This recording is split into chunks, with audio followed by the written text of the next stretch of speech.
We have two very eminent guests with us tonight. One a big winner and the other big loser. Dennis Leary, to my left, is the loser, believe it or not.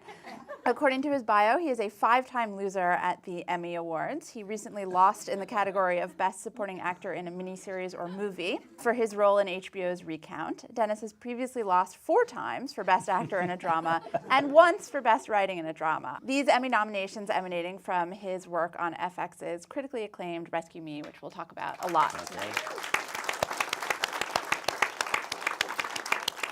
He's lost a lot of other things, but we'll skip those. Terry Winter, to my right, is the creator, head writer, and executive producer of Boardwalk Empire, which has won a number of awards, including the Golden Globe for Best Television Series. The cast of Boardwalk Empire won the Screen Actors Guild Award. Steve Buscemi won the Screen Actors Guild Award. As many of you, I'm sure, know, he was one of the writers and executive producers of The Sopranos. And he's currently working on projects with Martin Scorsese, Leonardo DiCaprio, Mick Jagger, and a variety Jesus Christ, of what other... a show-off. I mean, come on. We really are in an incredible moment for anti-heroes on television right now. And I wonder, is it because of Tony Soprano? Does it all stem from that incredible show? Can you guys trace it back further? Yeah, because if their show, without making too big of a deal out of it, but the truth is that their show succeeding and being as good as it was the key, because that was the breaking point. I mean, I think the audience was, I certainly... It was the key for audiences, it was the key for networks, yeah, it made it easier to sell these shows. I mean, I think a lot of people were sick of watching what was on television. Mm-hmm. You know, it wasn't speaking to us. And they were stopping those films like, the mid-range dramas that were meant for adults that cost about $30 or $40 million to make, that really were just hardcore dramas. Mm. You know, the Goodfellas of the world, they had stopped making those movies because they weren't making money. So it really was the perfect storm that you guys did that show, and the audience was sitting at home going, wow, it's about time somebody did something with it. Yeah, I mean, you had the advent of HBO and pay cable, so you had the ability to tell that story honestly. And you had a network that was respectful enough for the audience to say, we're going to assume that people watching this are smart and can take something that might require a little thought. It's not linear storytelling like you normally get on a network. And it was David's Chase's conviction of wanting to be honest completely, not just, again, it goes so much further than the language and the nudity and the stuff. I mean, just an honest depiction of who this guy is, and even the good sides of a character like that. But you early on in the process, and David's talked about this too, I think it was episode 5 of the series, an episode called College, which is a very pivotal episode of the show. Tony Soprano goes to show his daughter Meadow colleges on a tour of the Northeast. He runs into a guy he knows who's a rat in the witness protection program. And in the script, if you've seen it, Tony strangles the guy with his bare hands with a piano wire. And Chris Albrecht, I believe, read this and said, you cannot have the lead of your TV series kill a guy. The audience is going to like him. And David said, if he doesn't kill the guy, the show's over. Then he's not real. And there's a lot of back and forth, and I think there was negotiating, well, what, can Tony shoot him? And David said, no, he's going to strangle him with his hands, and you're going to see it. And everybody was on pins and needles, and that episode was the moment the show took off, because people just were blown away. They went, I've never seen, not only did he kill the guy, then he's in the car with his daughter talking about whether or not she liked the college she just saw, and that was the moment he said, this is real. This is a real show about a real gangster. I'm interested also if you guys think there's any cultural reasons that we're getting so many great, deeply flawed, borderline evil characters on television right now.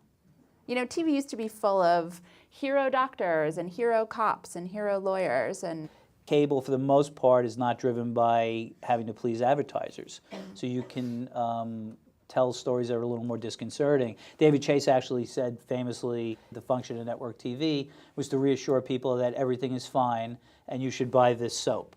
And at the end of the hour, we caught the murderer. We know what your medical problem is. It's all going to be okay. And very often on shows like The Sopranos or Rescue Me, you went out at the end of an episode and went, "Wow, everything's not okay. Everything's really fucked up."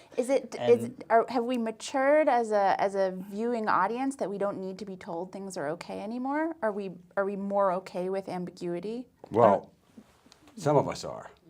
Let's Yeah. not forget there's still, there's Sure. 13 million people watching sitcoms, Right. 3-camera sitcoms, and there's Biggest still Loser. these big, huge cop shows where every Sure. week the bad person gets Right. caught. Uh-huh.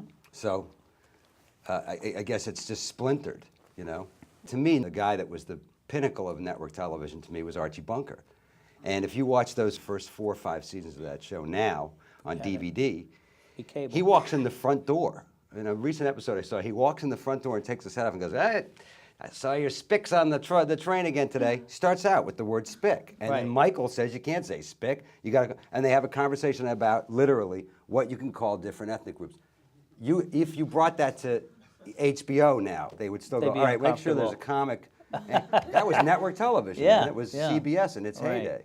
So I just think, I don't know, man. I think it got very politically correct. Yeah, there's been a slow, Yeah. insidious turn toward political correctness over the last. It is, yeah. You see stuff from the '70s, you can't believe I know. that was actually on TV and people could handle it. And people woke up on Monday morning after All in the Family was on, and they still went to work, and I know. the world continued to function. Yet you would think now, they bleep out the word God on TV. Like what? It's like.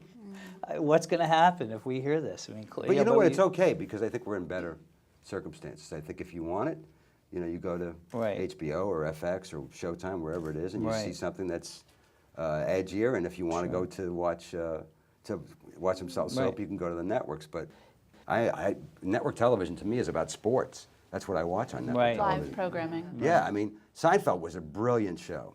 Right. And that was a show that took chances, but it was not about saying fuck or anything. And so you can still go there and do brilliant programming. I think. I just think your odds are better with an edge if you're in cable, and I think that's where. Well, it's even aside from edginess, it's just the manner in which you tell a story. I mean, the fact that everything doesn't have to be spoon-fed or explained, and characters don't have to say exactly what they're thinking the moment they think it, and characters lie to each other, and I mean this is how human beings interact with each other. Not on network TV. Your note is always it has to be more clear. Say exactly what you mean, and then do a close-up of the thing you just talked about, so the audience knows that that's what you meant. And it's infuriating because it's just such a different way of telling a story. So, again, it's beyond the edge, the nudity, the language. It's the ability to just take risks, and you don't often get that luxury on a network. Now, if you talk about network versus cable, it also goes back to who your boss is. We were at FX with John Landgraf, and Landgraf, who was a very hands-on guy, and it was the kind of guy, and you know how surprising this is, when he gave us notes, he would give us 3 notes, and 2 of those notes, we would get off the phone and go, "Why didn't we think of that?"